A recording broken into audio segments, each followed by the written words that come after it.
Welcome in Tuesday edition, Oxford Exxon Podcast. Chase Parham, Neal, McCready, Clark Ford studio here with you this morning. Ole Miss baseball has a midweek matchup at Arkansas State tonight. It was What time are you leaving? That's about a 2.5 hour drive. So game time 6. Where are you staying? About 2:45. There's a really good Hilton Garden Inn right there in Jonesboro. I've stayed in it in the past. It's all gravy. Stop at maybe Cracker Barrel on the way out of town or something. I don't know, something like that in the morning. Headed on back. You don't want to drive back from Jonesboro late at night. I mean, that's not safe. No. Need to stay overnight. Yeah, you got to stay overnight. I have done that trip before. Nothing like I have done a road game at Barrel. Arkansas State. I have told people this. I think a couple people in Jonesboro that listened got offended. It was the worst pizza I've ever had, which again, the worst pizza is still pizza. So it's still okay. But I'm not one of those people to gripe about media food. Just simply when you took a bite, you went, "Oh, that's different." Not in a good way. Yeah. All right. Don't go to whatever that local place. Sorry, if you'd like to advertise, get a call. We'll work something out. But yeah, 6:00 tonight. Ole Miss, Arkansas State there in Jonesboro. LSU coming to town Friday, Saturday, Sunday this weekend. The largest contract in NFL history has been secured. Jalen Hurts on an average AAV standpoint. How much of that was guaranteed? We'll talk about it. Yeah, we'll get there. We got time to kill today, so we will kill that time with you. Oxford Exxon Podcast, Blue Sky here locally in Oxford. Ribs, if y'all could have heard specials. the pre-show, though. We'd have been a tipping off point for a conversation at that point. Yeah. So, yeah. We had a hell of a pre-show. If it was the Truman Show, you would have been locked in around 8:02 this morning. Yeah. Something like that. Blue Sky, Oxford, all over Mississippi, up and down I-55. They're out North Mississippi as well. The donuts in Clinton, take advantage of those if you're in the Jackson metro area. Head over to the Clinton Blue Sky. A lot of flavors, a lot of different options to make those homemade every single morning. And if you're here in Oxford, again, ribs, let them take care of dinner tonight. Wet or dry, call ahead. They'll wrap them up, have them ready to go for you. Again, coming to you from the Clark Ford studio. We are Clark Ford's in Amory, Mississippi. 662-257-1900 is the number. Call it. Ask for Corey Clark. Tell Corey what Ford product you're looking for. He'll send you a quote within 15 minutes in business hours. It's right to the bottom line. There's no hassle. There's no haggle. You get the quote. The rest is completely up to you. You can shop it around. You can do what I've done multiple times now. And that is hop into a Clark Ford today.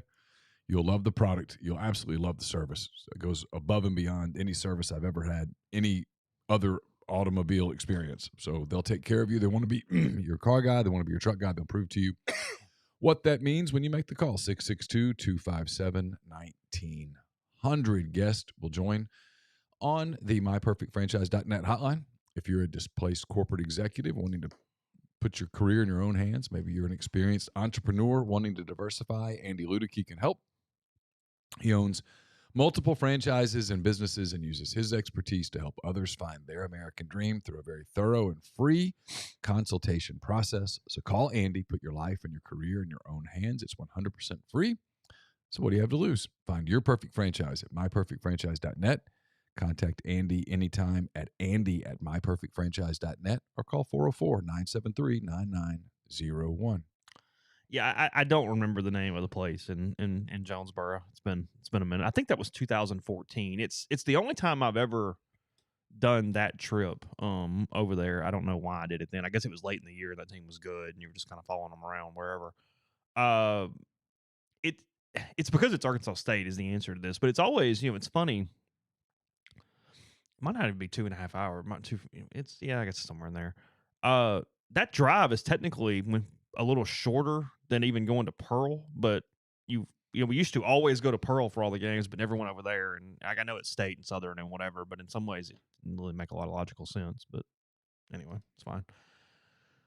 Underrated part of last year. I mean, as much as everybody talks about all that stuff, I mean, they still if they play that game, they don't get into the tournament. If they just play it. Because it would have bumped their RPI down just a little bit. They would have lost 3. Yeah, we did the math for the book. They would have lost 3 spots in the RPI for winning the game. Oh. Which would have knocked them from 38 to 41. And a loss would have just been the end. A loss was 14 spots. Ooh. Yeah. So really you have to thank Jim Schlossnagle, because I think if A&M doesn't do that, Ole Miss doesn't do that 2 weeks later. A&M canceled their game against Incarnate Word because they were trying to host. and they were worried about what it would do to their hosting capabilities. And they had Ole Miss that weekend, and they were trying to worry about pitching and extra innings and all that stuff on their arms. So they canceled that.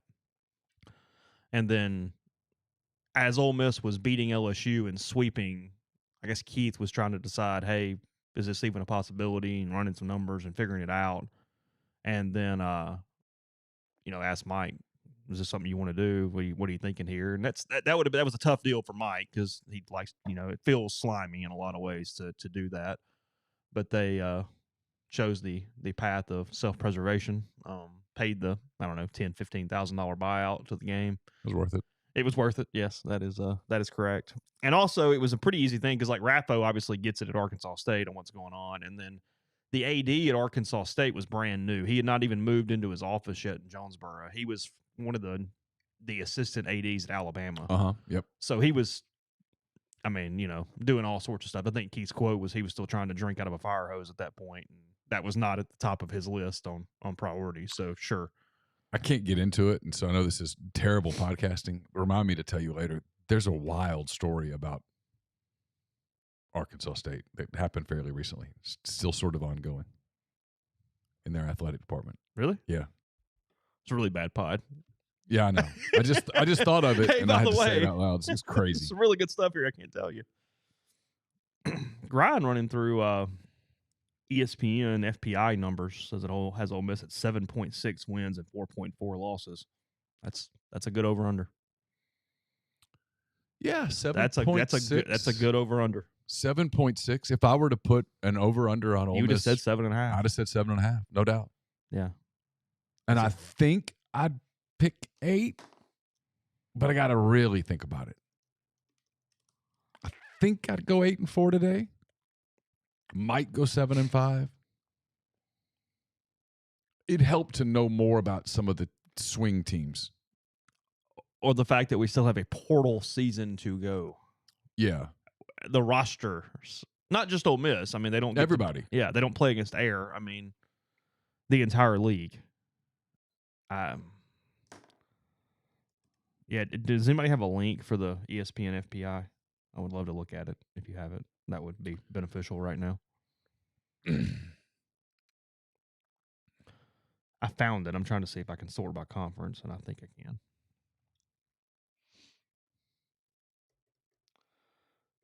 can. Yeah, got it here. You want to go through this real quick? Yeah, sure. Why not? It's Tuesday. It's a gift from above, guys. Thank you. Yeah. Do you know Patrick Wisdom has 8 home runs already? How about that? Is that good? Through 15 games? You happy about that? I meant overall, you're happy about that. Sure. Okay. Yeah. He seems like a good guy. Anyway, go ahead. Sorry. No, you're I watched the first 2 innings of Cubs A's last night before I went to bed. I forgot. Show you how tired I was. I forgot that the Kings and the Warriors were playing, which is probably a good thing because I would have stayed up and watched it, and I would be exhausted today, but I was tired. My 2 thoughts were, 1, good for Patrick Wisdom, dude that was in the minor leagues forever. And then 2, what's Major League Baseball doing with the A's? You got to move them. That's over. That is shot. That's not salvageable. I'm telling you, Chase, there weren't 3,000 people at that stadium with the Cubs in town. I mean, they're losing their franchise, right? Yeah, they're going to move to Vegas, and they need to just go ahead and do it. So, like, what is the timing? What is causing them? I don't know. I mean, just play. Let them play next season where the Vegas AAA team plays, and while you're building a stadium, just do it. Yeah, I know that the Kings Warriors game was good. I literally forgot. Exhaustion hit me yesterday, and I was doing one of those kind of all day fast things, and I just got tired. I fell asleep. Anyway, go ahead. Sorry. No, you're fine. I'm actually refreshed today. My brain's kind of sharp, so it's too sharp. So I have a question, but I guess we can get to it after the football thing. It's on the A's. Okay. I have a question, but we probably should prioritize a little bit, I guess. I would think because it's going to put down a rabbit hole, I think. I would think now is the time. If you're Vegas, if you're Nashville, if you're one of these cities that is trying to get a Major League Baseball team, now is the time to really get things sharp. Yeah. Oh, well, amen. Be on your P's and Q's. Yeah. Have everything ready to go because that is not salvageable, what I saw last night. So, again, this is all computers. This is all this is. ESPN's FPI is projected past computer stuff all thrown in together. Alabama is ranked number 2 in the country in FPI. They are projecting Alabama at 11.1 wins, 1.6 losses. They're giving them a 13% chance of winning out, 62% chance of making the playoff, and a 38% chance of making the national championship, a 20% chance of winning the national title. Therefore, Alabama. Georgia, they're going 11.7 wins, 1.2 losses. This is regular season. I mean, they're giving them 13 games, so I guess. Okay. You know what I mean? Like, it's not a So perfect, this is including the conference title. I guess. Okay. It's a little fuzzy because the math doesn't 100% add up. That's the problem in this. I'm assuming it's teams who they project have possibilities in the title game. It's throwing their percentages off over 12 a little bit, if you will, in their minds. Does that make sense? Uh-huh. Okay. LSU, they are giving them a number 4 rank nationally, by the way. 9.6 wins, 2.6 losses for LSU. I'm super high on them. I'd go over. You would go over. Yes. Only giving them a 1.2% chance of winning out, but 9.622 there for LSU. They have Tennessee ranked 12th nationally. They have them 8.2 to 3.9. So 8 and 4-ish for the Volunteers. Yeah, I might even go under. You play Alabama, you play Georgia. Yeah. Again, we don't know the rest of their schedules, but I mean, I could pull it up. it's not important. Ole Miss next, so that has them ranked the number 5 team in the SEC. Okay. They have them number 16 nationally, 7.6, 4.4. Because you have to realize, guys, the records aren't necessarily going to line up all the way here because it's the strength of the team, not how they are going to finish, because schedules are different for everybody. I mean, Ole Miss would have a higher percentage if they obviously played someone other than Georgia, but it wouldn't change their national FPI rank. It would just give them more wins. The computer does not factor the schedule in. The computer is just factoring in how good that team is relative to all other teams. Right. Yes. So that's why this won't be in a complete line from a wins-loss standpoint. Florida next. They are going 18th nationally, but it's what Grind said. The schedule. Under. Well, and the schedule's tough because even at that, they've got them at 6.8 to 5.2. So they have them 6-7 wins tops in this. You don't like Florida. I don't like them at all. And I've heard stuff.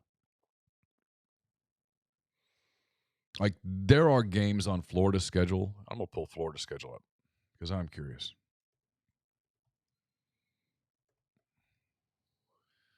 All right, let's see. Here we go. The Orange won the orange and blue game, by the way, 10-7. Big win for the Orange. At Utah. Means they have great defense. Defense is lighting it up. Yeah, it was great. Preventing points. I mean, the Orange held the blue to 7 points. That Orange defense is phenomenal. At Utah to open the season. McNeese at home. Okay. Tennessee at home. Charlotte at home. At Kentucky. Utah and Tennessee in the first 4 weeks. And Kentucky in the 5th week. Okay. Lexington or Gainesville? At Kentucky. Okay. Home against Vanderbilt. Okay. Revenge game. Yes. At South Carolina. Georgia and Jacksonville. Okay. Home against Arkansas. Okay. At LSU. At Missouri. Home against Florida State. You could paint a pretty bad picture there if you had to. I mean, here, I'll do it real quick. Yeah. You lose to Utah. Yeah. You lose to Tennessee at home. Yeah. You lose at Kentucky. Sure. You lose in Columbia against South Carolina. Sure. Georgia beats you. Mm-hmm. I'm going to give them the Arkansas win, but they could lose that. Arkansas get geeked up to go play there. But even LSU and Florida State is 5-7. And you could lose at Missouri. Yeah. That is not a freebie. Missouri, I'm telling you, I know we love to make fun of our guy. He's done a good job on the field. They were 3 fine. or 4 plays. I realize you could do this with a lot of people, but you can do it with them. They were 3 or 4 plays from 9-3. Yeah. And fluke plays. The kid fumbles the ball at the goal line against Auburn. The goofy punt play. Yeah. They were close. Mertz is the quarterback at Florida. Yeah. I mean, Missouri, to its credit, was in the game in the final 2 minutes against Georgia. No, they're competent. They're more than competent. Exactly. They could. You're telling me they can't beat Florida at home? I beg to differ. So I'm under on the Gators.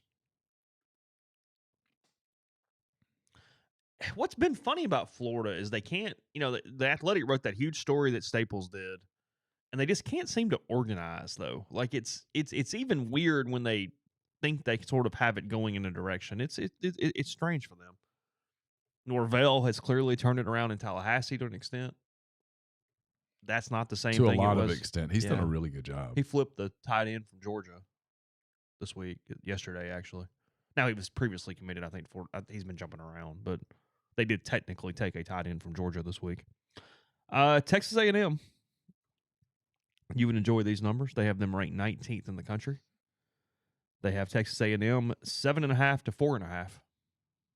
So an equal chance of 7 wins, equal chance of 8 wins for the Aggies.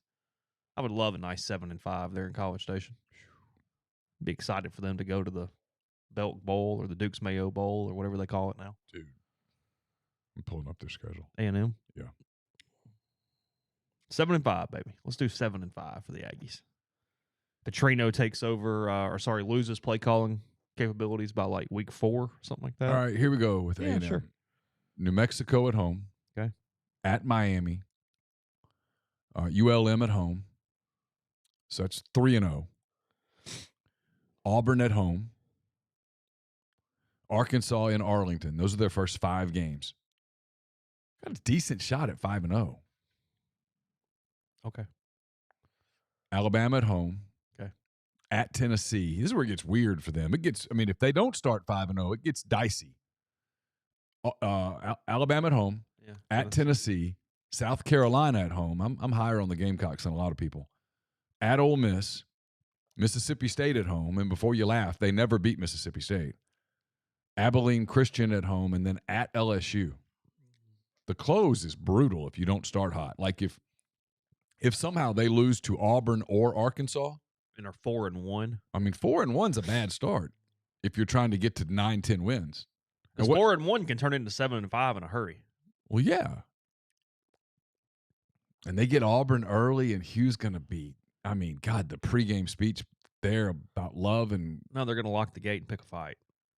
They're going to be ready to go. And then Arkansas just gets geeked up for that game. And all jokes aside, he will have them ready for that. In year 1 especially, Hugh's going to have all those buttons. It's going to work. Yeah, and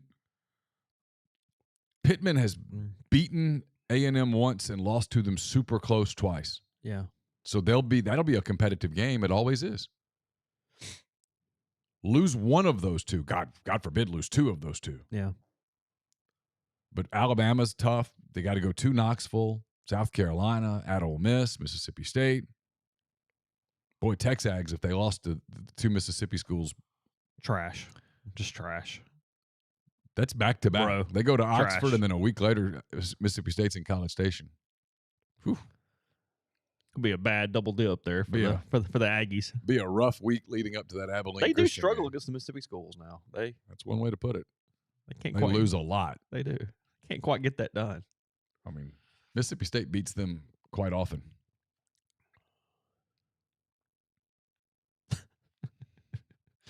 It's so fun. Kentucky, 28 nationally, 7.2, 4.9. 7-5-ish for the Wildcats. Paying Mark Stoops $8.6 million this season. Pulling up their schedule because I'm curious now. Sure. Who is their West schools? Kentucky football. Here we go. Open with Ball State at home. Okay. We'll give them credit now. This is smart. They don't fool around.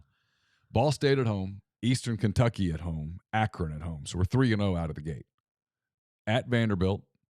Oh. Florida at home. Big game for them there. At Georgia. Okay. Missouri at home. Tennessee at home. At Mississippi State. Alabama at home. Oh. At South Carolina. Oof. At Louisville. Oh. So we're trying to get to 8. We're trying to get them between 7 and 8. All right. So 1, 2, 3. Vanderbilt's 4. I'm gonna give them Florida at home. That's 5. Oh. I'll give them Missouri at home. That's 6. And you give them Louisville for 7. And they could beat Tennessee at home. But they're not beating all these people at home. And they could beat Mississippi State. Okay. But I don't think Kentucky's beating State, Florida, and Tennessee. All right. So we're high on the Bulldogs? Is that what you're saying? Well, we're not high on the Wildcats to that extent. You watched the Super Bulldog weekend and got so pumped up. I saw you. The mayonnaise eater's gone. What are they doing? I don't know. I thought he was overrated.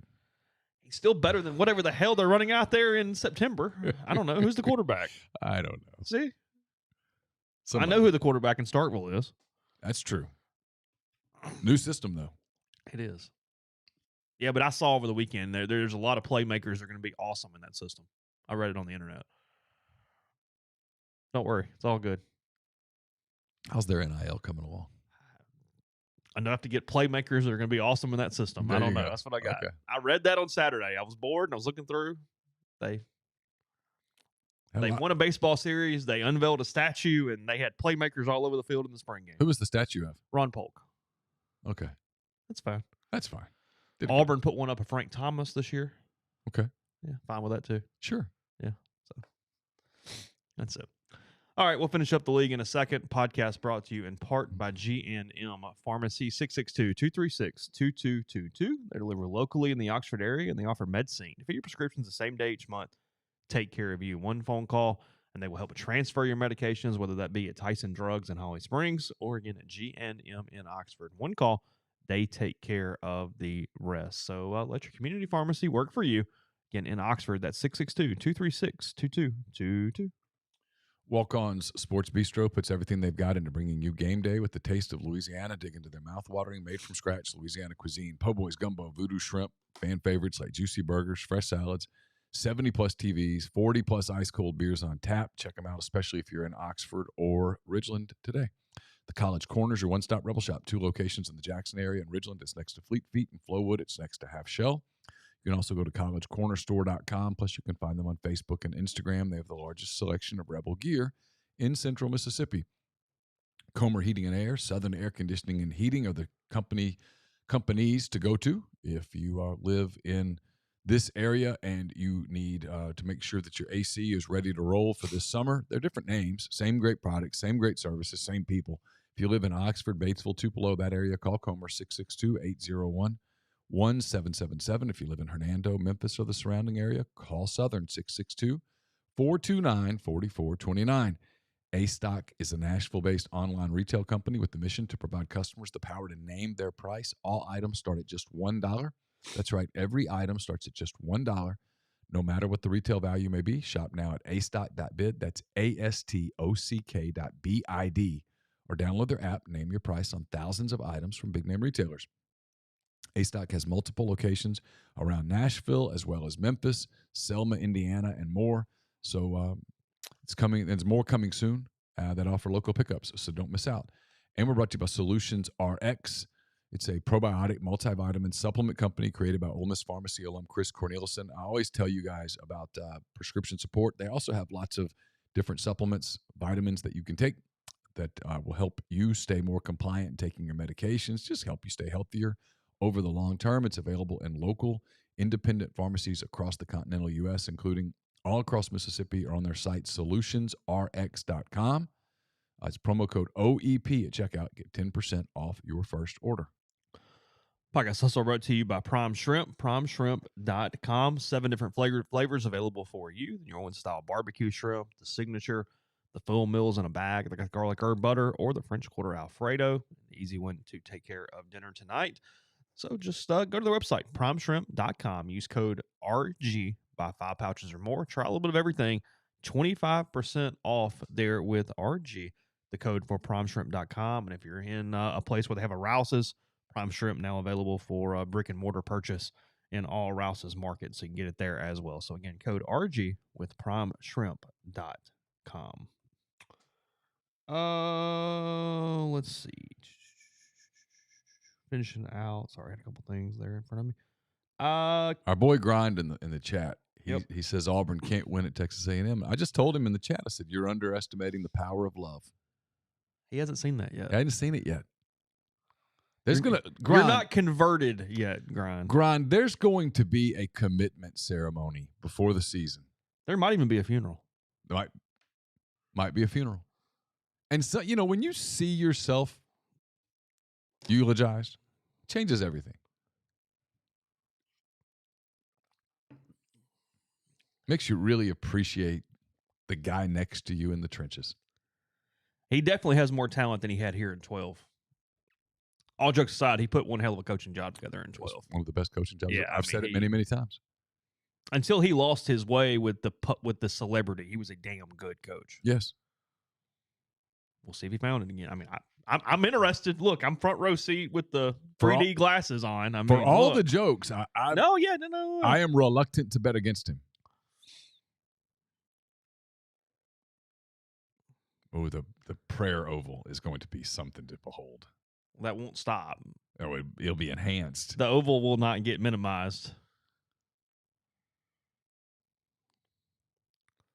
Do they put out a press release telling you exactly what time it'll happen so everybody can make sure they're available with cameras and phones? Or do you just know the routine? I think it's just understood. They announce it in the press box, kind of like the National Football Writers Association of America. The Tigers are now praying. This is a working press box in accordance with the National Football Writers Association of America. All cheering is not allowed. Anyone who does so will be asked to leave the premises unless you're an Auburn fan. Also, the prayer circle will be available for viewing around 1:25 prior to the 3 p.m. kickoff. Thank you. Have a wonderful day. Buffets in the back. I mean, just saying. Now, look, you win, you'll eat up anything. I mean, look. Mark, I will answer this question. Yeah, Mark says, what percentage of Ole Miss fans ate up the Hugh Freeze coach Joel Osteen act? Or was it just when he started losing? It was just when he started losing. Yeah. They loved him. And then I'll tell you that when it flipped was the day that they lost by 35 to Mississippi State. Oh, you think it was that late even? Yes. Okay. For me, it was the day that my email started lighting up. I mean, that was his last game. I know. That was 2016, though. He opened that year winning the Sugar Bowl. And he had the 2 losses where you still saw talent, and you went, okay, they blew these games, but they could probably – and they beat the hell out of Georgia. Well, even when Shea Patterson went to College Station that November and won, people were geeked up. But then they went to Vanderbilt and got curb stomped. That was not a close game. Oh, that's true. And then a week later, Mississippi State just that's a good point because he beat won the hell out of he won the Sugar Bowl and then signed that class that had Patterson and Greg Little in it. So you've got 2 top 5 players in the country in your signing class. And then the NCAA thing was happening. Yeah. And then the draft happened. Yeah. And then the season ended the way that it did. But anyway, my email lit up with stuff about Freeze for the very first time in the hours following that Egg Bowl loss. It was 60-something to 20-something. 62 to 27, I think. No, 55 to 20.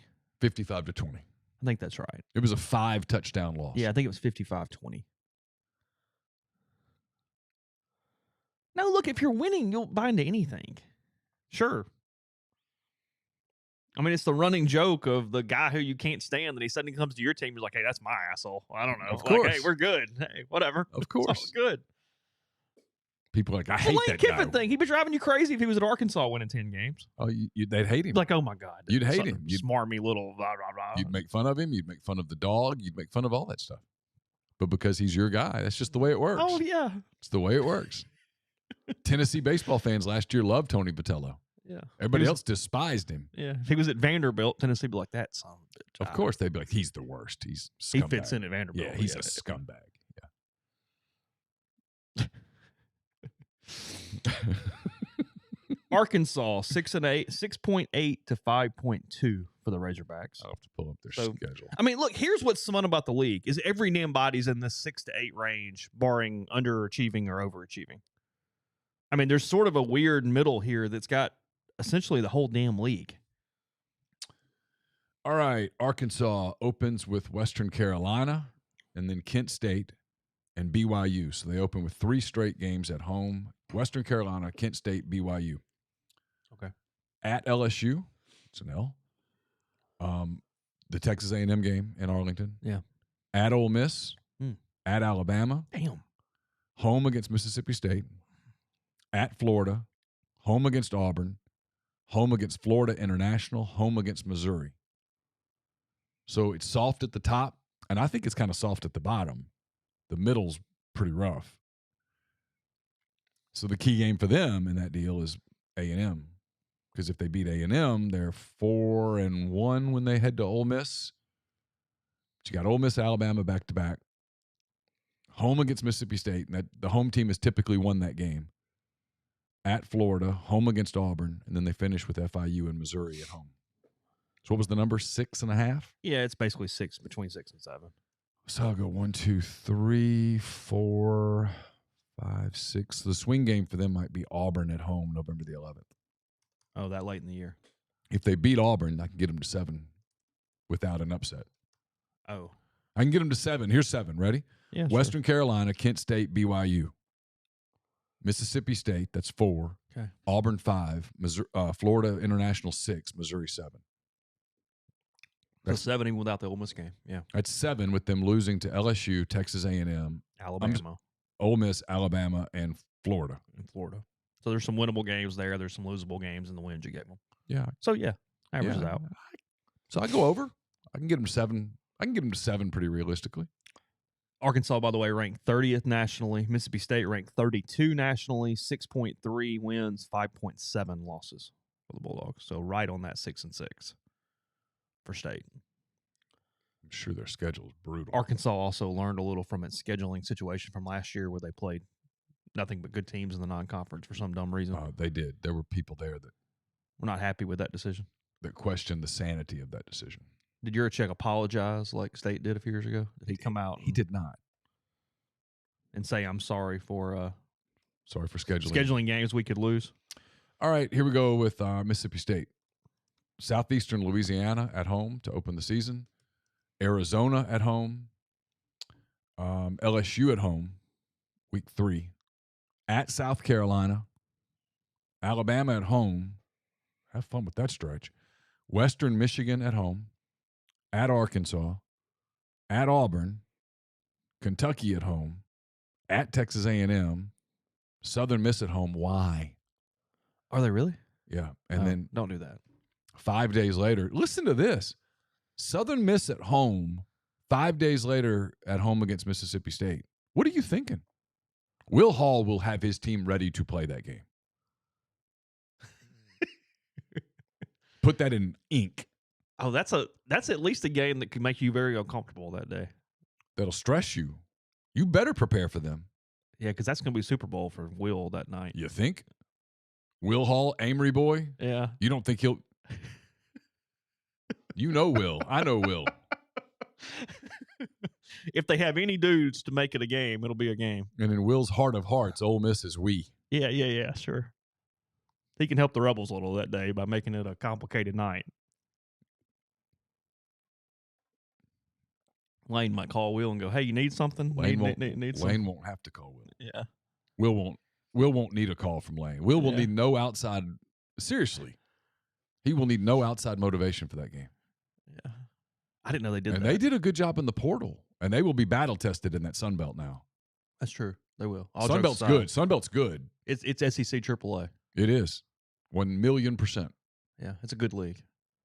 There are a handful of Sun Belt games where you could take the players and put them in an SEC stadium with an SEC crowd and fool people. Mm-hmm.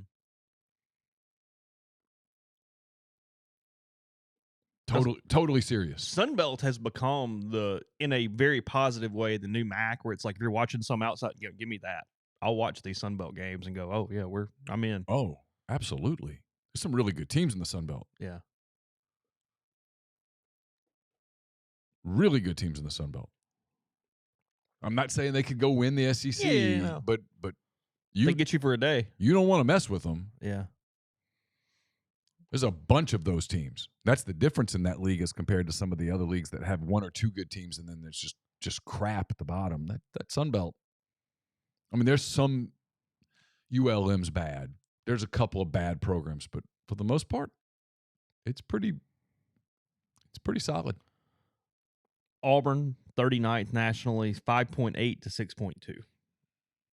So all up over 6 for Auburn. Okay. I'm looking for Auburn's schedule. Here we go. Auburn football schedule 2023. All right. Okay, I get to tell a joke. They get to open with UMass at home.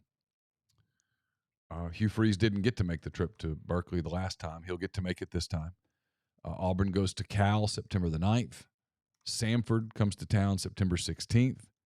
At Texas A&M. Ooh, listen to this stretch. Mm-hmm. At Texas A&M, Georgia at home, at LSU, Ole Miss at home, Mississippi State at home, at Vanderbilt, at Arkansas, New Mexico State, and then the Iron Bowl in Jordan-Hare. So what's our number? Basically 6, 5, 8, 6, 2. That range. UMass, Cal, Samford. That's 1, 2, 3. I'm looking for gimmies. See, this is where I'm different than you. Yeah, I can't go Vanderbilt at Vanderbilt November the 4th and go, that's a W. I can go, it's a likely W. Well, sure. Okay. But I'm not, like last year with Vanderbilt, you're like, that's a W. Vanderbilt played better than that last year. You have to put a little respect on what they did last year. And the quarterback's back. They'll have the better quarterback in that game. I can't give Auburn the Arkansas I can't remember game. his name, but yes. The young kid. What was his name? It doesn't matter right now. AJ Swan. I can't give them the Arkansas game. So the only next one I can give them is New Mexico State. That's the problem, is you're winning so many maybes to try to get to numbers. So I've got you with 4, and you've got to win at least 2 of A&M, Georgia, LSU, Ole Miss, State, Vanderbilt, and Arkansas. To get to 6. Yeah. And they probably do. Okay, give them Vanderbilt. Which is the next one? Are you giving them Texas A&M in College you're just Station? hoping they get 1, maybe 2. I mean, You're not giving them Georgia. No. You're not giving them Baton Rouge. And you're not giving them Alabama. So it's Ole Miss or Arkansas. Yeah. Or State. Or State. I guess I could. Where's Ole Miss? Where's State? Auburn? Auburn. Okay. Yeah. Missouri, 40th nationally, right behind Auburn, who's 39. 6.0 wins, 6.0 losses for the Missouri Tigers. You'll notice I said Missouri before I said South Carolina. I know you did. 40th nationally for Missouri, 42 nationally for South Carolina. All right, so Missouri opens at home against South Dakota. Then they play Middle Tennessee at home. They're foolish enough to continue this Kansas State series. They get K-State at home September the 16th. They go to Memphis. Who is doing their schedule? Fire them. This is Missouri. I mean, if I'm Drinkwitz, I'm walking into someone's office and going, wait, why are we doing this? We're going to Memphis right before we start SEC play? Why? Wouldn't you? I'm like, we're Missouri. We should find me 4 bad teams and let's play them. Why are we playing Kansas State? Yeah, even if I have to play a Power 5, I don't want Kansas State. That's not helping me. Okay, so K-State at home. Yeah, sure. At Memphis. Okay. At Vanderbilt. 1, 2. Go ahead. LSU No. at Missouri. Okay. At Kentucky. Okay. South Carolina at home in the Battle of Columbia's. Sure. At Georgia. Okay. Tennessee at home. Okay. Florida at home. Okay. At Arkansas. Dude. I only put up 3 fingers giving them 1. Ooh, really? Yeah, I mean, I'm giving them 1, 2. Hang on, who are their non-cons again? Memphis, K-State. South Dakota, Middle Tennessee. Okay, I missed those 2. Okay, so 5. South Dakota, Middle Tennessee, K-State, at Memphis, at Vandy. If he gets more than 6, he did a hell of a job. Yeah. Yeah, I've got him 5-6. And the problem for him is they could finish with a flurry of losses. Yeah. I've got him 5-6. Okay. South Carolina, 5.5 wins, 6.5 losses for the Gamecocks.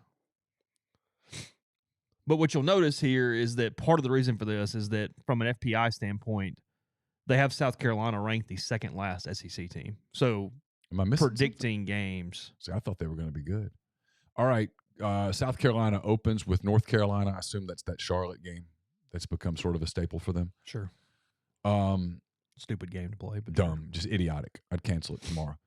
Furman at home, at Georgia, Mississippi State at home, at Tennessee, Florida at home, at Missouri, at Texas A&M, Jacksonville State, Vanderbilt at home, Kentucky at home, Clemson at home. So they finished with a stretch of home games. Okay. What was the number 5.5, basically? Basically, yeah.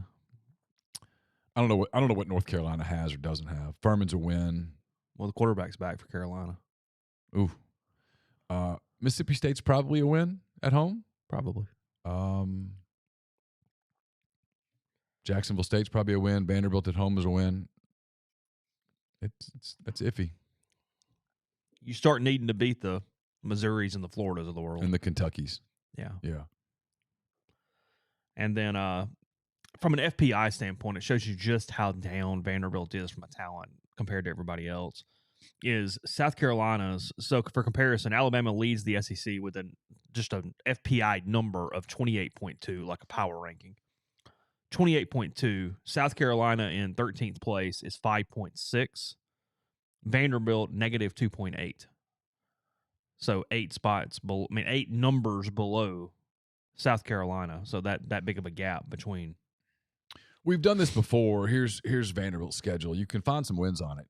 It's Hawaii at home, Alabama A&M at home, at Wake Forest. That Wake Forest game is really big for them if they could find a way to make that close and have a shot. I mean, the quarterback Sam Hartman's gone. Yeah, let's play along and give them Wake Forest. Well, then you're 4-0 because they have UNLV the next week. UNLV's 4-0, and then after that you get Kentucky and Missouri back-to-back weeks. Could you win one of those if you're hot? I don't know. Why not?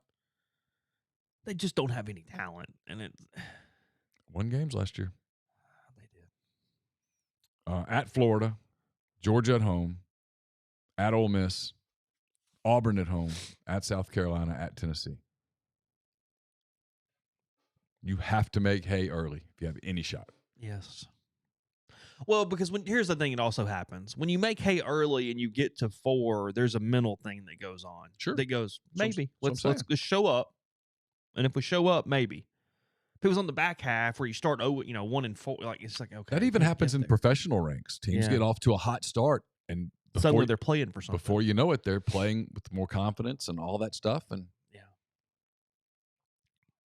It's a good exercise for April the 18th. Appreciate that. Thank you for the time killing. All right, we're a few days away from Morgan Wallen here in Oxford. He's bringing his One Night at a Time tour to Vaught Hemingway Stadium, April 22nd, April 23rd. Tickets for both are still available. They start at just $78. So to purchase, visit morganwallen.com. And if you already have your ticket, I've mentioned this several days, it is going to be a bit of a challenge from a parking standpoint. I highly recommend a parking pass. You can get those at OleMissTix.com. So tickets to the concert, morganwallen.com. Tickets for parking, OleMissTix.com. You going? I'm not. No, I will have. I will be at baseball, and then that will conclude my day from a Morgan Wallen standpoint. This is a failure on my part. I don't have the update from Dead Soxy. I assume that the home run. You switched to me. I assume that the home run sale from the Arkansas series a couple weeks ago is still in place. Ole Miss hit 4 home runs in that series, so it's 40% off. It's my understanding at deadsoxy.com. Okay. Promo code Rebel Grove. That does not include NIL socks, by the way. Correct. Yes. Game changer patches are the only 2. I finally did 10 weekend thoughts around 1:00 yesterday, so it was sort of weekday thoughts.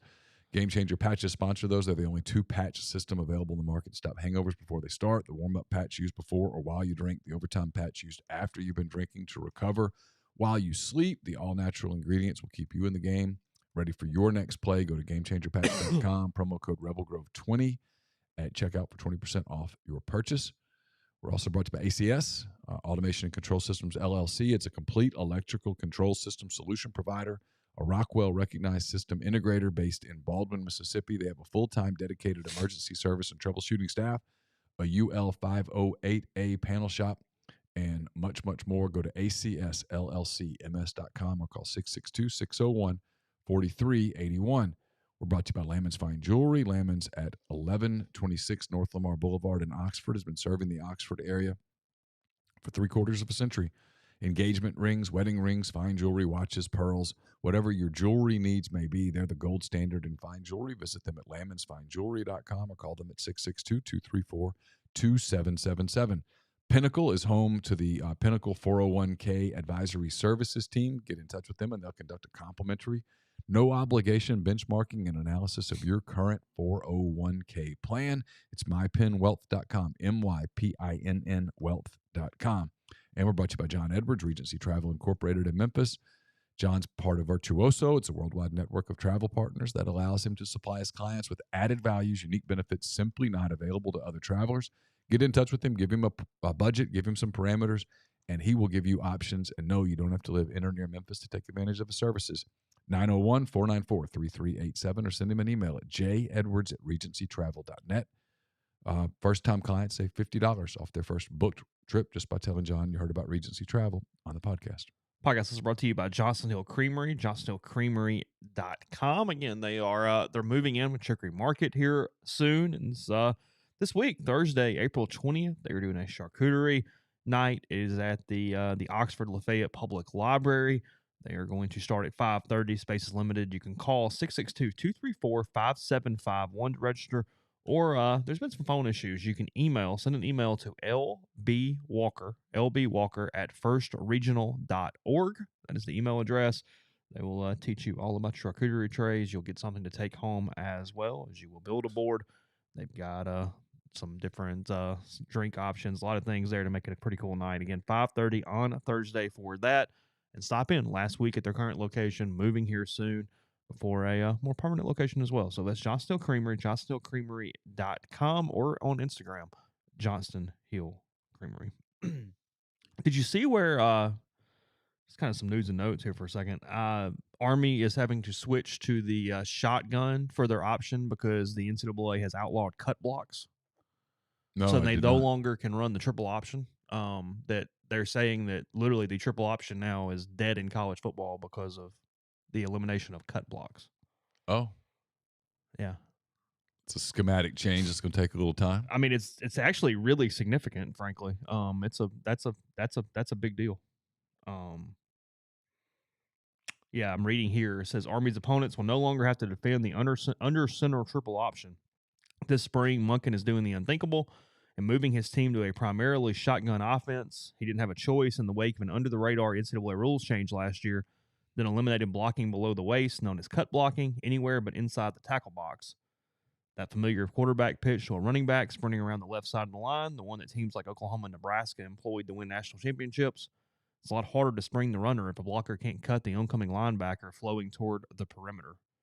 So he is saying that he will still run a version of it out of the shotgun a lot during games, but it will look different, and we no longer will have the exact same type of service academy situation.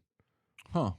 Troy Calhoun at Air Force says his is a little more of a hybrid, so he doesn't have the same level of change that Navy and Army do, that they execute it schematically a little differently, which so the NCAA hates service academies. They are hammering service academies in this, yes.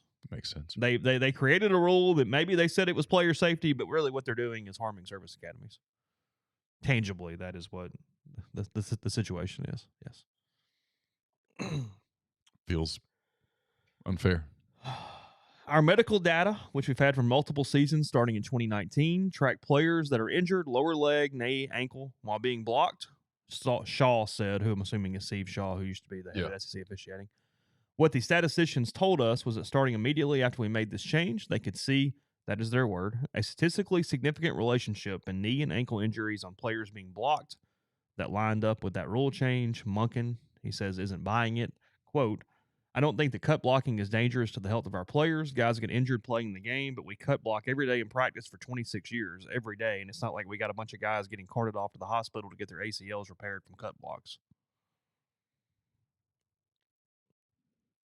You siding with Steve Shaw or Jeff Monken? I think I'm siding with Monken. Are you? He has a point. He has a very valid point. I mean, if you're a defender and you know a cut block is coming, you defend differently. If you know that they can't cut block you, it allows you to probably play more aggressively. I'm guessing. It's been a minute since I've played football. Do you want some early unders on futures for Army and Navy? Sure. No, I just mean in general. Like, would you take I'd go under. Yeah. Yeah. That's a both those. change that feels It's a significant. massive change. It might even impact who they recruit. Would they have recruited the same players?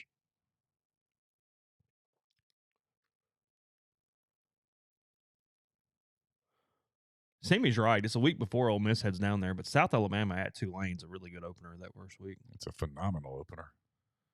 Fascinated by it. Also, we'll keep Tulane from completely focusing in on Ole Miss the next week. Yeah. As opposed to they were playing whomever, Nichols or Mercer. something. Yeah. Good point. Yeah. All right. Ole Miss will spend some time on Tulane. Yeah.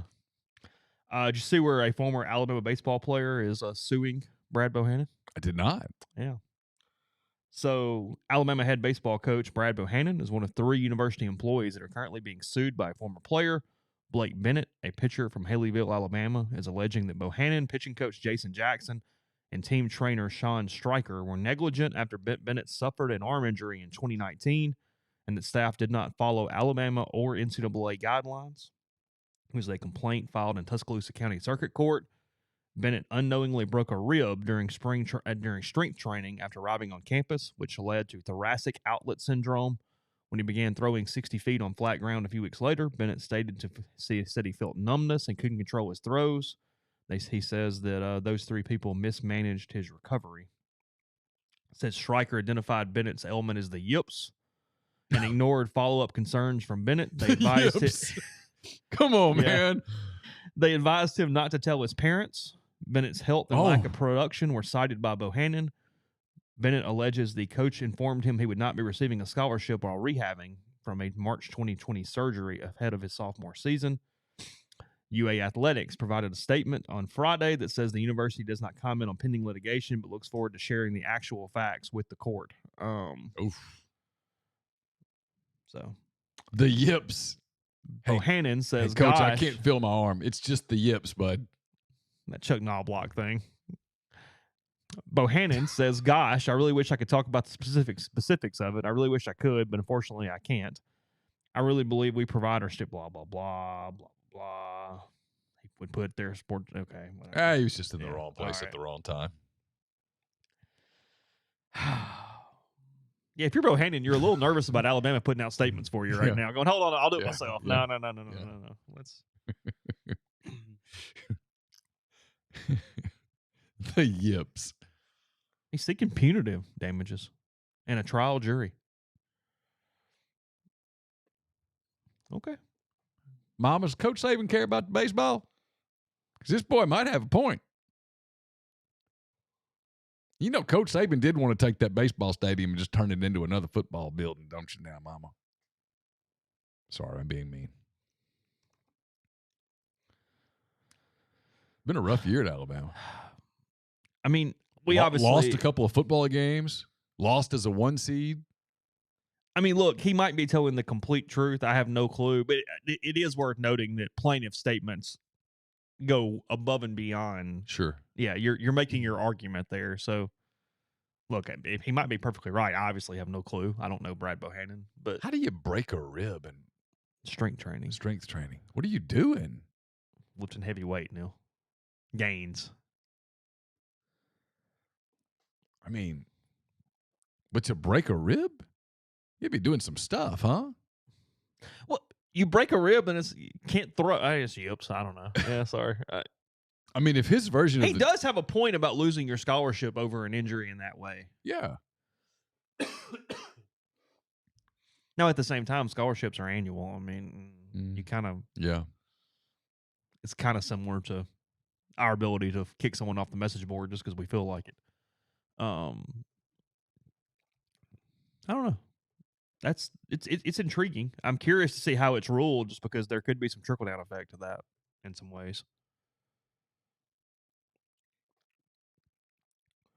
Did Draymond Green intentionally step on him last night? I didn't see it. You haven't seen it? No. Okay. Let me. Yes. The answer is yes. 100% yes. My guess in anything involving Draymond is it was intentional. Yeah. If anyone saw this last night, it was frankly the most interesting part of another Kings win. They're up 2-0 in the series, headed to Golden State. Not a long drive. They'll get there pretty quickly. But yes, he absolutely did. Late in the Kings 114-106 win. Green literally stomped on the chest of Domantas Sabonis while trying to run up the floor. The move earned an ejection, a flagrant foul. Yeah, he meant to do it. It's trying to get in their heads is my guess. Trying to get them out of their game because right now the Kings are playing really good basketball. They have two elite players, and then they have a really good system around them. De'Aaron Fox was great again last night. And so was Domantas Sabonis, according to the box score. And then he's waiting on the flagrant, and he's like yelling at the crowd and acting like a moron. And that's sort of their MO. I mean, and it typically works. It's made them fascinating for the casual sports fan because Steph kind of has like this certain image, and then Draymond is like this complete heel of a character over here that everybody hates, and you don't even understand halfway why he's on the team, but he's Steph's dude. Yeah, Curry is one of the most beloved players in the league. Yeah. And then you have this evil, I mean, the heel, as you said. Yeah. And then you have guys that are kind of hard to dislike. I mean, I've tried really hard. Klay Thompson, Andrew Wiggins. I mean, there's Steve Kerr's a good coach. Elsewhere last night, Embiid and the Sixers went up 2-0 with a fairly easy win over the Nets, so they're up 2-0. Moving on. Yeah, I watched a little of that. That's not a competitive series. They won last night with Harden and Embiid only having 28 combined. Oh, that's relevant. It is. The Nets have I think the Nets have a decent future, but they've thrown this thing together through some trades, and Philly's a really good team. That would have been the place to like put the good odds on the money, right? Is the Sixers? Yeah, the problem with the Sixers is that there's two teams in the East that, if they're healthy, I think are just better than and you have to go through both of them. Potentially, yeah. Yeah. In theory. Yeah, because 2 and then 1. Yeah. That's the problem for the 3. It's just hard to beat those two teams.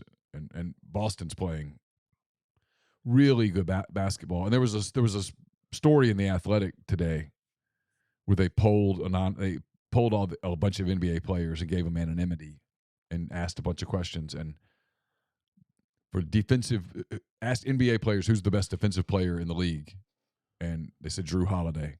Oh. And then they said, who's the most underrated player in the league? And they said Drew Holiday. Really? And he's probably the third player on the Bucks. Okay. Tells you how good they are. And then they now asked Giannis has to be healthy. They asked him if you could build an NBA franchise from scratch, who's your first pick? And Giannis Antetokounmpo was the runaway winner. Was it really? Among his peers as to who they would take. They're really talented. Now he's got to be healthy. He's got to be but healthy. It looks like he's going to get out of that okay. And with Harrow breaking a hand, that's it. I don't think Miami can beat them without Tyler Harrow. Yeah.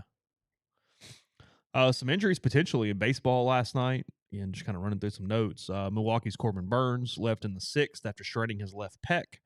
He obviously won the Cy Young in 2021. It's really good in 2022 as well. And then in Texas last night, Jacob deGrom threw 4 no-hit innings against the Royals before leaving with forearm stiffness, although the team labeled it a precaution. Precaution or not, that is not something that you want around your pitcher. No, you want your pitcher to tell you almost anything other than that. Forearms, yeah, that's not the word. Speaking of, we have not talked to Mike yet. I still anticipate Hunter Elliott returning this week. If you told me to just put a number on it as a complete guess, I would say somewhere around 40 pitches. But again, that is a complete guess. The question is, I do think you start him because you keep him in his normal routine. You don't bring him out of the bullpen or do something like that. So I do believe they will start Hunter one day this week. Figuring out what the trickle-down effect of that is their issue right now. Who do you move up? Who do you move back? Would you actually throw Elliott on Friday matched up with Skeens when you know you're going to the bullpen? Would you do it Saturday? What does that look like moving forward? I think that's kind of where they're at right now. What would you do? I would move Rivas to Friday and throw Hunter on Saturday. And then just figure Sunday out. And I wouldn't commit Doherty to anything until I see how a game is going to figure out how to steal a baseball game this weekend. That's what I would do too. You got to get one. So I start Rivas, who can eat some innings. He typically can get you into the 5th, the 6th. against Skeens. And if you happen to hit a couple home runs and have a lead, then I'm handing Jack Doherty the ball and going, dude, I need 3 innings to go win a freaking baseball Let's game. steal a Friday night game. Yeah. Get some momentum, and then, hey, maybe some shit Who happens. knows, right? Yeah. But if you're down 4-1 after 5, you just pat him on the hand fanny. Haley the ball and go, hey, can you get me 3? And then we'll go from there. I don't know. Right. See what the score is. Because LSU doesn't have a lot of pitching depth. No. So I mean, if you can get into a game, you've got a chance here. The night that they pitch Skeens, they're the best team in the country. Yes. The other 2 nights, they're a really good offensive team. Yeah. They're not the same team. I mean, and duh, this happens to a lot of right. I mean, the Angels are one team when Ohtani pitches, and they're a different team when Ohtani doesn't. By the way, some of his pitches yesterday were amazing. Hour 58 yesterday on that one. I know. Yeah.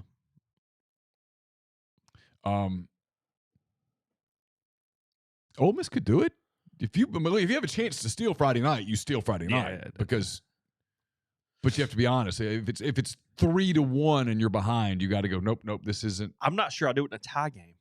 I got to be ahead. I got to be ahead because Skeens can be that guy that gets on a roll for 4 or 5 innings and he's truly unhittable. Yeah, 2 things going into this weekend. Just go ahead and take this as your verbal sedative. If they don't hit Paul Skeens, that does not mean the offense sucked that night. He gets to try to. And he is the best pitcher in the country. So just be aware. And when he throws all 3 pitches for strikes, you're just guessing. Yeah, it's really hard. And then 2, if Dylan Cruz hits a ball at the ballpark, it doesn't mean your pitcher sucked. No, it means he's the best hitter in baseball, in college baseball. So just be aware. I wonder how close his bat is to Major League ready. What a scout would put on him right now on a grade. I'm guessing a scout would go less than 2 years in the minors. Maybe just 1. Well, because, I mean, he's probably playing what's equivalent to high A right now, and he's hitting 500. High A with the occasional double A. Yeah. But mostly high A. Yeah. And he's destroying it. So just be aware there that LSU gets to play too. Yeah, those 2 guys in particular, when they do something, it's not Mike Bianco's fault. It's not Mike Bianco's fault. He did not do that. And LSU's getting its money's worth on Skeens. They are. And that's nothing wrong with that. It's frankly the big picture discussion that at some point we'll have. Yeah. So LSU Friday night, starting with that. Podcast brought to you in part by Northeast Spark, NESPARC, 2 packages, the Ignite, the 100 Mbps, or the Blaze, the 1 gig that powers the Clark Ford Studio, your hometown team bringing you world-class broadband. That's nespark.com, 662-238-3159, phone service, parental controls, network security, wireless mesh extender, and more. So call the office for details. Get the best internet in Lafayette County, also parts of Union and Pontotoc counties. Again, that's 662-238-3159. If you're headed into town this weekend for the baseball series, the concert, both coming back next week for Double Decker, whatever the case may be, stop by Opa, make it a part of your weekend. It's Oxford's newest Greek restaurant on the square. It's a perfect place to enjoy a fabulous meal, great craft libations as well. Again, that's Opa on the square in Oxford. I'll have a mailbag up at some point tomorrow, brought to you by Whitney McNutt of Tommy Morgan Incorporated Realtors, serving you for all of your real estate needs in Oxford and Tupelo. Whitney sells condos, land, commercial, and residential family homes. 662-567-2573 or 662-842-3844. Brought to you by Service Specialists. I was telling you yesterday about if you're in the market for a job, they're great to get in touch with. It's always free for the customer. If you're looking for quality, hard-to-find talent, Service Specialists can help you as well. Keep in mind that payment of service is solely contingent on if you decide to hire a candidate that they send. You've got nothing to lose, so give Will, Sydney, or Kelsey a call at 662-832-5138 or check out their new and improved website, servicespecialistltd.com. Get the beautiful and healthy smile you deserve at Corinth Dental. Dr. Bubba McQueen, Dr. Jenny Beth Hendrick are devoted to restoring and enhancing the natural beauty of your smile using conservative state-of-the-art procedures that will result in a beautiful, long-lasting smile. Corinth Dental is here to help you achieve your smile goals. So schedule your appointment today and take the first step towards a better version of yourself. It's corinthdental.com. potpourri.com. And we're brought to you by Southern Traditions Farm. It's a 68-acre, 32-stall upscale equestrian training and boarding facility in Canton, Mississippi. 2 sand rings, a grass ring, miles of wooded trails. There's so much offered at Southern Traditions. Horseback riding offerings from beginner lessons to the ability to compete in nationally recognized competitions. It's also a great venue for events, reunions, parties, whatever the case may be. Get in touch with our friends at Facebook, on Facebook or Instagram, I should say, at Southern Traditions Farm. We didn't talk about it yesterday, but the Florida pitcher, Brandon Neal, ejected during the series finale against the Georgia Bulldogs over the weekend. The league, the country, the NCAA, however you want to blame, has put an extra emphasis on umpires to manage and punish any taunting that goes toward the other team. And saying that was completely ludicrous and ridiculous on Sunday. As he showed some emotion, he sort of kind of looked over at the Georgia side. It was innocent and tame and dumb, and yes, it is a negative for college baseball. Yes. He should have walked over to O'Sullivan between innings and said, "Hey, Kevin, listen, I know he just got emotional. Please remind him that he's got to kind of direct that towards your dugout, not theirs, okay?" And Kevin would have been, "Oh, for God's sake!" And he could have said, "I get it." But look, I could have thrown him out there. We get graded too. Yeah. And so by the book, I could have thrown him out right there. And I'm not. I don't want to. Just please. And at that point, O'Sullivan would have said, "All right, whatever." And then he walks over to the guy and goes, "Look, that idiot ass umpire said." Yes. But point it this way. Yeah. And the whole thing's avoided. And frankly, nobody would have known other than the ump, O'Sullivan, and the pitcher. Yeah. And maybe Strickland mouse off a little bit, but it'll be all right. Probably we'll not move much. On. Probably not much. Everybody moves on. Instead, what happens is he's thrown out. He's suspended 4 games now because that's the rule when a pitcher is thrown out of a game for anything along those lines. So he can't go this weekend. Ole Miss is aware of that because of Gatlin last year. Not Gatlin. Gaddis. Then what actually made the news later was Caglianone, the 2-way freak for Florida. He hits a home run and does literally nothing to celebrate. He just walks the bases, refuses to high five. Yeah. The umpire got pissed off about that. I don't know who the umpire was. I didn't look to see if it's somebody I've seen a good bit. It looked for a second like he was about to toss him for that. He couldn't. I'm just telling you, you could tell he was agitated. Because he would not high five his own teammates. Yeah, because he was, in his mind, showing him up that way. I mean, O'Sullivan would have had a coronary right there on the field. I mean, just called it like. Well, and I'm never one to defend Kevin O'Sullivan, but I would have been like, it's justified here. I mean, I might have started the GoFundMe to pay his fine. I mean, yeah, he would have lost it. Can you imagine if they'd thrown him out where he couldn't play for 4 games? Well, his would only been a game because he's a hitter. Still, might have been harm. There might have been physical harm.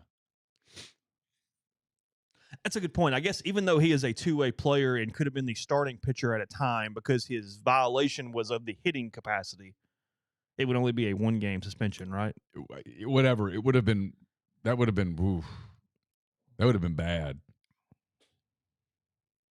Because Kevin's got a little temper. Touch. Yeah. Touch. Yeah. I would kind of like to see a complete blow up between O'Sullivan and Vitello just to kind of watch the day burn. How's Vitello handling 5 and 10 so far? He's okay? Yeah, how's my boy Wes doing? We okay? Are we getting through Twitter all right? Is it okay? Still talking about how if you just make the tournament, they're going to win the title and everything? I'm sure they've just been wronged. It's been totally unfair. I mean, a witch hunt. I mean, they're changing college baseball. I mean, Yeah. It's not just him. I mean, you had who I liked for years, but I mean, last year when they got eliminated, Gentry Estes wrote the big column about how the College World Series is now damaged because Tennessee's not in it. It's like, oh, okay. Well, now you know my theory on this. I mean, you know my theory on this, and I think I'm right. There's so much pressure to be just because we mentioned it yesterday, this morning in the Open, Jalen Hurts signing a 5-year, $255 million contract extension, gives him $179 million in guaranteed money in this deal. Also, the first time the Eagles have ever signed a no trade clause for a player. So the 179 is the big number, and I'm curious to see what the reaction will be from some. I'm not enough to actually watch it. But some of the talking heads, will they criticize the deal for not being completely guaranteed? Because that was what a lot of people were looking for. They wanted the Deshaun Watson deal, where the money is completely guaranteed, because some of these other contracts are coming with Justin Herbert, with Joe Burrow, that they want to see whether their deals are completely guaranteed as opposed to what Hurts got. Because there are some people in the media, the national media, who are looking for headlines, who are intimating things as it pertains to agents and players and such. And here's the deal. At the end of the day, the Eagles have been really savvy in this, because now they get to go ahead and set it before one of those other two guys signs, where that becomes the number that you're having to beat and play off of and all that kind of stuff. As much as this is, and I get it's on average the highest in NFL history, it would have been even higher had Herbert or Burrow signed first. So getting the first one out of the way, there's no comparison to it, to where you're playing off those numbers. The Ravens expert for The Athletic says he does not believe it affects Lamar Jackson's situation in any way whatsoever, for whether they get a deal or not get a deal done. That deal's crazy. What happens if they don't get a deal done? I don't know. Is Lamar prepared to sit a year? Because they had offered as much as $250 over 5 to Lamar. Yeah. What does he want? More than that? I don't know. You offered me $250 over 5. Have a hard time saying no, wouldn't you? I'm signing that thing in blood. Can you come to our house and do it right now, just in case something happens? Yeah. Yeah. Hey, we'll get around to it on Monday. No. Today. I'm good. I'm ready right now. Huge deal. Second in the MVP voting, obviously lost Super Bowl. Patrick Mahomes gave him a compliment yesterday that he deserved every penny of it. Sure. Well, man, if I'm an NFL quarterback, I'm applauding the. Oh yeah. Hey, run those numbers up, baby. Hey, good for you. Gonna have another one of these sometime. Let's go ahead and run. Let's go ahead and run those up. Sounds great. Today, just quickly to give you some numbers. 2 good NHL games last night, by the way. I know nobody really watched them, but good games. Carolina up into the Islanders last night, and then Edmonton lost in overtime last night. So your pick is a little damaged there after one game. Still got time. But yeah, it's just one game. It's just one game. Today is the 18th in the NBA. Today you have 3 games. You have the Hawks at the Celtics in Boston for Game 2, 6 o'clock NBA TV for that one. The Celtics are up 1-0 in the series. The New York Knicks up 1-0 against the Cleveland Cavs. They are in Cleveland for Game 2. That is 6:30 on TNT tonight. Big moment for Cleveland tonight. Big moment there. And then 9 o'clock tonight, 1-0 Clippers. Clippers and Phoenix at 9 o'clock for Game 2, TNT as well. So that's the one that I've got to make sure I just go to bed, because that's the one that threatens my sleep. And you don't want to be up to 11:30 with a basketball game. I don't. Not for a week, not for a round one. But it's a pretty interesting game, because if you're Phoenix and you win it, you're probably still fine. But you drop 2 at home, it's a little tricky. It gets pretty tricky, because there's always the possibility that Paul George is coming back. I don't think he is. Then, NHL, 2 road teams win last night. The Kings knock off the Oilers, as I said, 4-3. In overtime, Minnesota also won on the road in Dallas last night. The Wild knocking off the Stars 3-2. And then Boston dispatched to Florida 3-1 in their opener. And Carolina over the Islanders, as I said. That was a home team as well. So what was your Oakland A's thought from earlier? Oh, yeah, I guess we talk about this tomorrow. More of just how – I mean, it's a continuation of what you and I talk about all the time. As we do this Moneyball thing without mentioning their 3 pitchers, they never won. They didn't even make a World Series. Right. And as time has passed, while I completely get the celebrity of it, Billy Beane's maybe the most overrated executive of all time. Well, and further, he turned down Boston Yeah, They hired a young kid in Theo Epstein who won the title. Yeah, I've got several thoughts on Bean that I just get a little confused in hindsight looking back on, even at the time, why we did what we did. Because frankly, even Andrew Friedman did a much better job of the same thing. Because they had Barry Zito, Mark Mulder, and Tim Hudson on rookie scale deals. They had a young third baseman and Eric Chavez on a rookie scale deal. They had Miguel Tejada on a initial deal. Yeah. I mean, it was a really talented team. They made some nice pickups, and they had a little philosophy.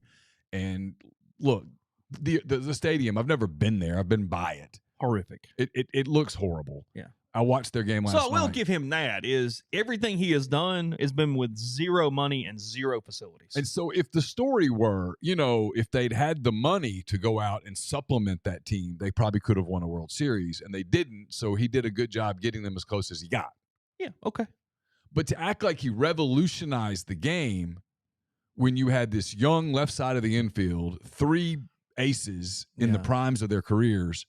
Jason Isringhausen was their closer. I mean, there were dudes on that team. It was Jason Giambi was on that team. That was a talented team. Yeah. Just hindsight, weird deal. I don't know. Maybe more tomorrow on that. Again, Ole Miss, Arkansas State tonight, 6 o'clock in Jonesboro for the Rebels prior to LSU this weekend. So rebelgrove.com. In the meantime, take care.